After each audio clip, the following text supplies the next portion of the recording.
아침 조용하겠습니다. 상원에 인사는 정원아 씨입니다. 정원아 씨입니다. 정원아 씨입니다. 그 고객들이 지금 우리 오피스를 많이 밀죠? 안 밀어요? 닙니다. 고객들이 오피스텔 얘기를 들으면 제일 많이 거부감 느끼는 게 뭐예요? 관리비. 관리비? 관리비밖에 없어요? 취득세입니다. 네? 취득세입니다. 취득세? 또요? 오피스텔이라는 단어. 오피스텔이라는 단어. 오피스텔하고 아파트하고 같은 조건에 같은 상황이면은 다 아파트를 하려고 하겠죠? 근데 우리가 많이 팔아야 될 게 지금 오피스텔이에요, 아파트예요? 오피스텔입니다. 내가 뭐를 해야 한다, 내가 뭘 팔아야 한다, 이게 딱 정해진 상태잖아요, 그렇죠?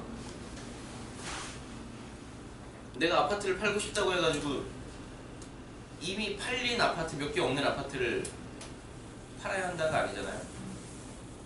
내가 팔아야 할 물건이 오피스텔이 훨씬 많은 상황이잖아요. 근데 일반적으로 고객들이 오피스텔을 아파트보다 상당히 비선호합니다, 그렇죠?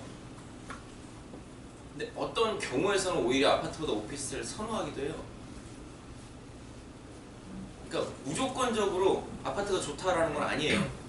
뭔가 관점이 달라지면. 작년 초에 저희가 삼성에 똑같이 이제 힐스테이트 오피스텔을 들어갔었는데 우리가 976세대인가? 1000개가 조금 안 돼요. 전체 오피스텔입니다. 근데 피가 붙었어요, 지금. 그때 당시에는 뭐 오피스텔이어가지고 보고도 마음에 안 들어서 안 하겠다, 뭐다 하는 손님들이 굉장히 많았었는데 불구하고 완판이 금방 됐고 피도 붙었습니다. 이제 그때 제가 많이 했던 얘기 중에 하나가 일반적으로 사람들이 가지고 있는 오피스텔에 대한 인식과 우리가 팔고 있는 오피스텔이 가진 특징과 동일한가 아닌가에 대한 좀 분리를 해줘야 돼요.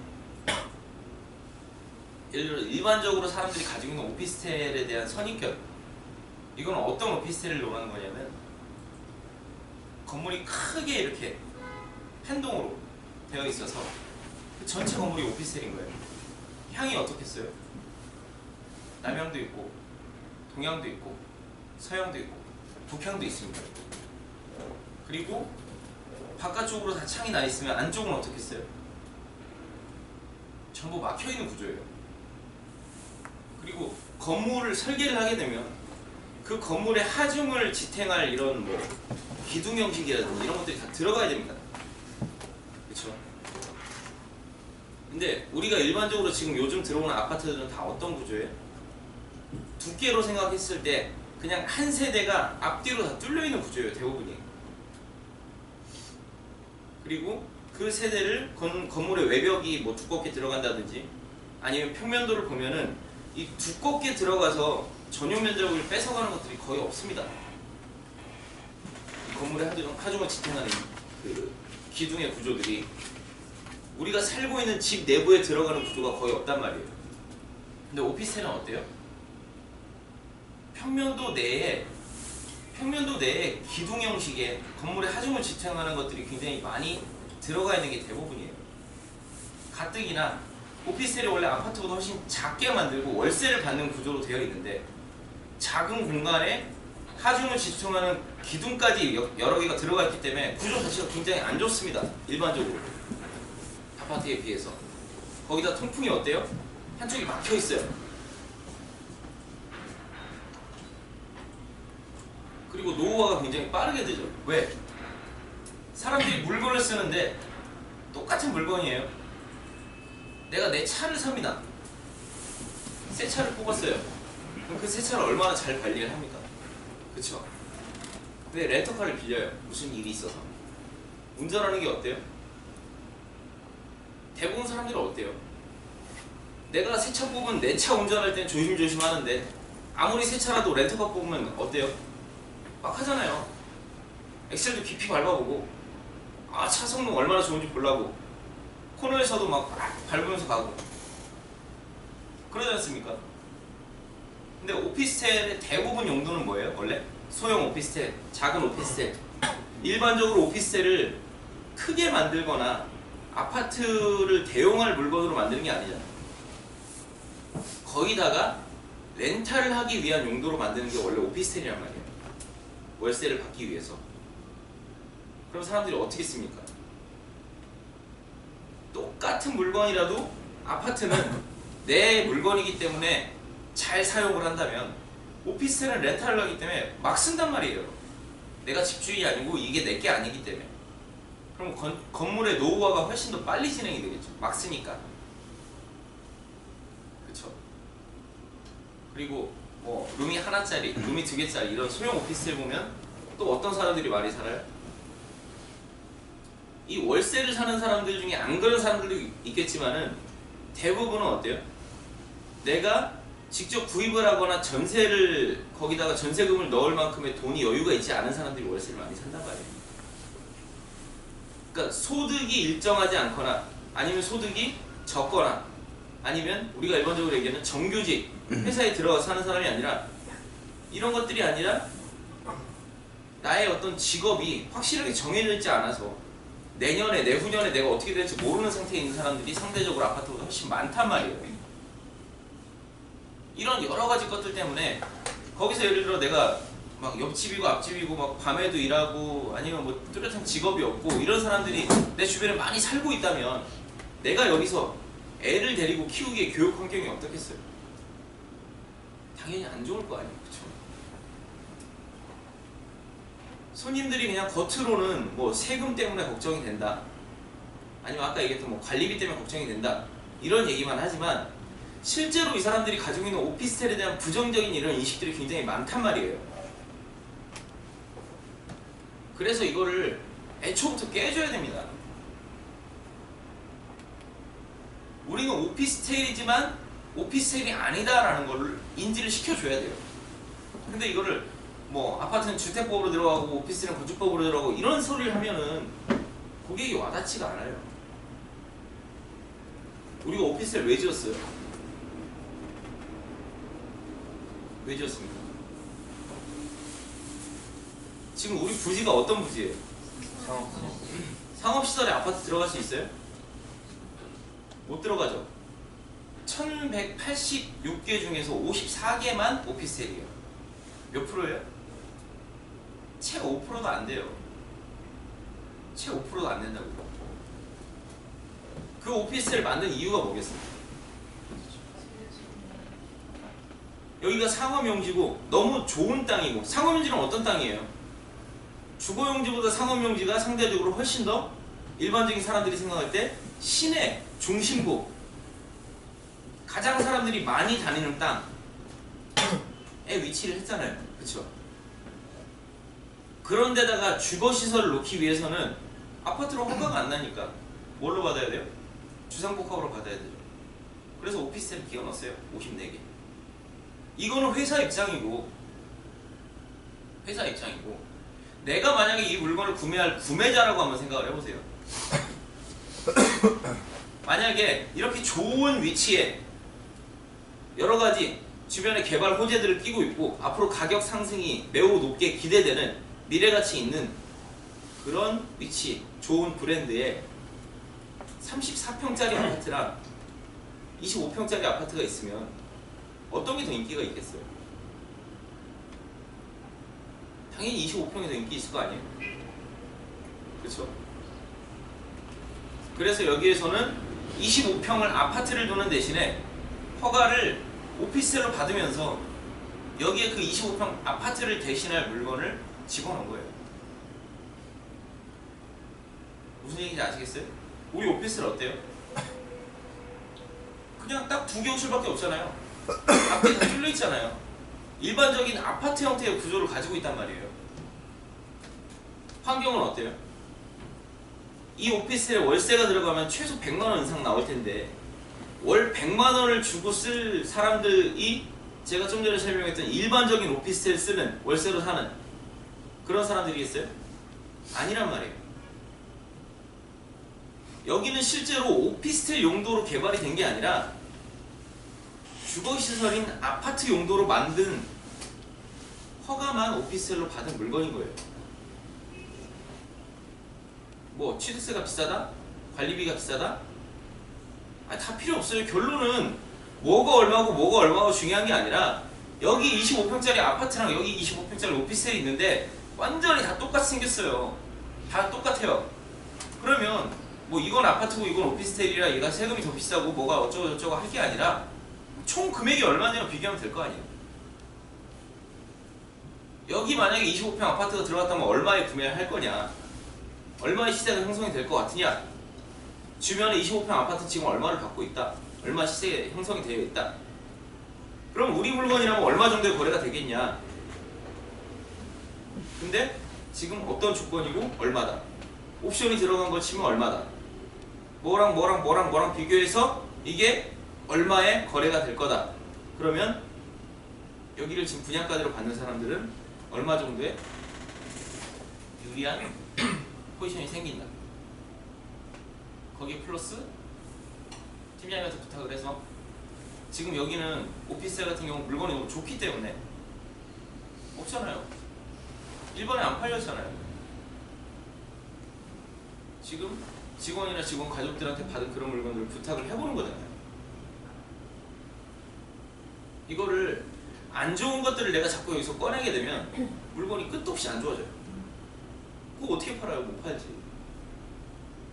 지금 우리 아파트 이미 다 팔렸지만 이거 예전에 진짜 전면부에서 좋은 층도 남아있을 때, 가능할 때 그때 생각을 해보시면 이 나머지 지금 뭐 가려지는 부분이라든지 뒷동이라든지 팔 수가 없어요. 어떻게 팝니까? 물건이 너무 안 좋은 건데. 근데 지금 어때요? 백삼동 다 나갔잖아요. 거의 제일 빨리 나갔잖아요, 백삼동이. 꼭 내가 생각하는 대로 이루어지지가 않는다니까요. 시장의 움직임이라는 게. 그리고 내가 어떤 틀을 만들고 거기 갇혀있을 필요가 없단 말이에요.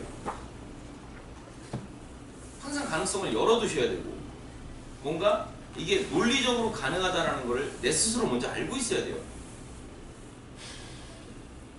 나부터가 이 물건에 대해서 부정적으로 생각하고 안 좋게 생각을 하는데 그걸 어떻게 찾겠어요? 안 그렇습니까? 이 물건을 사면 잘 된다는 거를 내가 확신을 하고 있어야 물건을 팔 수가 있는 거예요. 이런 마음가짐이 안 되면 디테일이 다 떨어진단 말이에요. 물건이 좋으니까 이런 좋은 물건 하려면 당연히 계약금 들고 나오시라고 얘기를 해야 되는 건데, 내가 이거에 대한 확신이 없으니까 어때요? 전화로 이런 얘기하면 고객이 튕겨나갈 것 같다. 이런 마음이 되는 거란 말이에요. 물건이 너무 좋으니까 팀장님한테 진짜 막 부탁을 하고, 사장님 뭐 하세요? 하실 거잖아요. 지금 바로 입금하신대. 입금하실 수 있잖아요. 이러면서 같이 막 상황이 걸려가지고 이렇게 해야지. 내가 거기서 간을 보고 있고, 이 사람 진짜 이거 할까? 이러고 있으면 되겠냐고. 여러분들이 아직 내 마음속에 내가 의심을 가지고 있는 상태에서 이 사람한테 그게 아닌 것처럼 연기를 할 수 있을 정도의 상담 실력이 안 된단 말이에요. 내 스스로가 먼저 그걸 믿어야 돼요. 여기 물건이 절대 안 좋지가 않아요. 왜 물건이 안 좋으면 제가 왜 이걸 계약했겠어요? 안 그렇습니까? 돈 벌 수 있단 말이에요. 오피스텔? 오피스텔이라는 틀에 가두지 마시고 이걸 아파트라고 생각하시고, 이게 아파트일 경우 이 돈에, 이 가격에 세금까지 다 포함해서 이 정도 가격이면 나중에 매매가 얼마에 되고, 그거 계산을 해보세요. 이 주변 시세하고 상품성이 있는지 없는지. 여기 앱스타운이 들어오면 어쨌든 제가 그때 말씀드린 것처럼 만약에 여기 상가들이나 SM타운 종사자들 그 몇천 명이 들어오면 그 사람들이 집을 구매하려는 사람들도 있겠지만 상대적으로 저렴한 집을 구하려는 사람들이 많이 있을 거란 말이에요. 어차피 방 3개, 화장실 2개 똑같이 나왔어요. 크기가 조금 더 크냐 작냐의 차이지. 여러 가지로 54개밖에 안 되기 때문에 이거는 충분히 그냥 우리 자체적으로 소화가 가능한 수량이란 말이에요. 또 54개가 다 어떤 렌탈로 풀리겠어요? 아니에요. 신혼부부라든지 조금 자금 여력이 안 되는 사람들, 여기 그냥 직접 거주할 생각으로 들어온단 말이에요. 수요가 분명히 나올 거라는 게 예상이 되는 상황에서 공급이라는 건 이거밖에 안 되면 충분히 메리트가 있단 말이에요. 내가 먼저 이 물건에 대해서 얼마나 좋은지, 얼마나 가능성이 있는지, 앞으로 어떻게 될 것인지 긍정적으로 확신을 가지고 계셔야 돼요. 내가 확신을 가지지 못한 상태에서 나는 안 하면서 남한테 너 해라 하면 하겠습니까? 그쵸? 우리 그런 거 많이 보잖아요. 일상생활에서. 내 스스로가 그거를 하는 사람이어야 내가 이걸 하십시오라고 얘기했을 때 남들도 그 얘기를 듣고서 아 그게 정말 좋은 거구나, 저걸 해야 되는구나 라고 생각을 하지, 나는 안 하지만 저건 정말 좋은 거 같아, 그러니까 네가 해라 라고 얘기하면 그거 할 사람 별로 없어요. 그 사람 말 듣고는. 정말로 그게 좋다는 걸 내 스스로 느낀다면 하는 거지, 그 사람 말 듣고는 움직이지 않는단 말이에요. 항상 내가 여기서 각을, 손님과 나를 대립을 세우시면 안 돼요. 담당자들은 무조건 나와 손님은 같은 편이 되셔야 돼요. 같은 편. 담당자가 하려고 하는 다른 게 아니에요. 손님이 말도 안 되는 소리 한다? 그거 내가 꺾으려고 하지 마세요. 어차피 여러분 실력으로 아직 안 돼요 그거.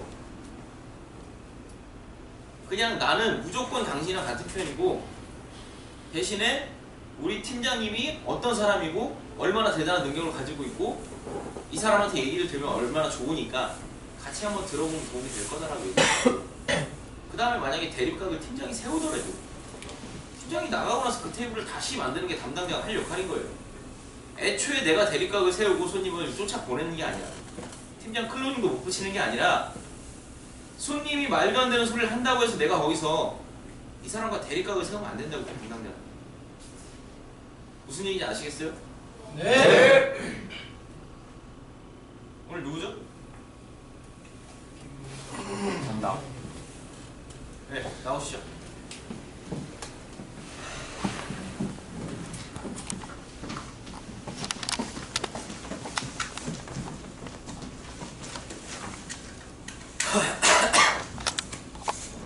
안녕하십니까.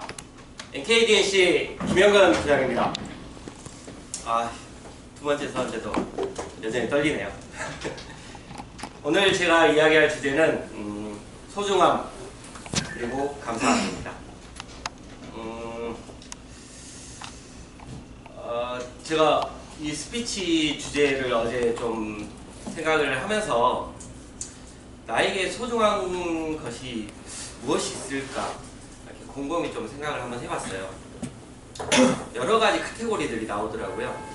가족, 친구, 회사, 직장 동료, 여기 계신 대표님, 그리고 여기 팀장님 이외에 뭐 나에게 감사함을 주셨던, 도움을 주셨던 분들, 그것들 이렇게 막 곰곰이 막 이렇게 생각하면서 어떤 주제를 이야기를 하면 좋을까 막 고민을 했었는데 갑자기 핸드폰이 울리더라고요. 우연치 않게. 그래서 핸드폰을 봤는데 대출 문자더라고요. 그래서 오늘 이 시간에 대출 문자야 하면서 이렇게 막 곰곰이 생각하고 있었는데, 이 핸드폰에는 나에게 어떤 소중함이 있을까? 어떤 존재일까? 이렇게 다시 한번 생각해 봤습니다. 여기 계신 분들 모두 다 핸드폰 쓰시죠? 안 쓰시는 분들 없으시죠? 근데 그 핸드폰이 만약에 지금 내 지금 현재 상황에서 없어진다면 이 핸드폰이 얼마나 소중해질까요? 그런 생각을 하니까 내가 사용하고 있는 모든 것에 대해서, 소중함에 대해서 다시 한번 생각하게 되더라고요. 내가 쓰고 있는 노트북, 입고 있는 옷, 그리고 내가 생활하고 있는 집, 물론 비용을 지불하지만 그게 대가가 아닌 정말 이 비용을 벌게 해준 이 일, 그리고 그 모든 것, 막 이런 식으로 계속 생각을 하다 보니까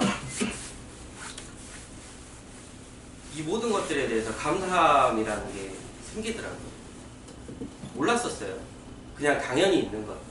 가족도, 친구도, 그리고 내가 움직여서 여기 회사 나온 이 MK도 그냥 소중함이라는 거를 마음속에는 생각하고 있었지만 감사함이라는 거를 많이 못 느끼고 있었기 때문에 그냥 지금 내가 움직여서 출근하면 여기 같이 출근해 계시는 회사 동료들, 그 다음에 이 직장, 이런 것들이 그냥 전부 너무 당연하다듯이 제 주변에 있는 거, 그게 익숙해지다 보니까 그 소중함과 감사함을 또 놓치고 있지 않았나, 그런 생각을 했습니다.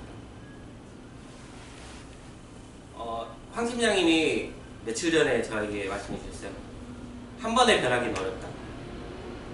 그래서 이런 생각을 한 계기를 통해서 조금 더 감사함과 소중함을 느끼고, 진짜 조금씩이라도 제 생각, 제 마인드, 그리고 여기 찾아오시는 손님들, 그리고 저랑 이야기하는, 그리고 저를 이 자리에 세워준 모든 것들에 대해서 감사함을 느끼고 소중함을 느끼려고 노력을 하겠습니다.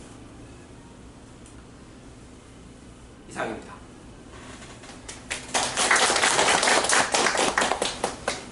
금일 구호는 계약은 내가 쓴다로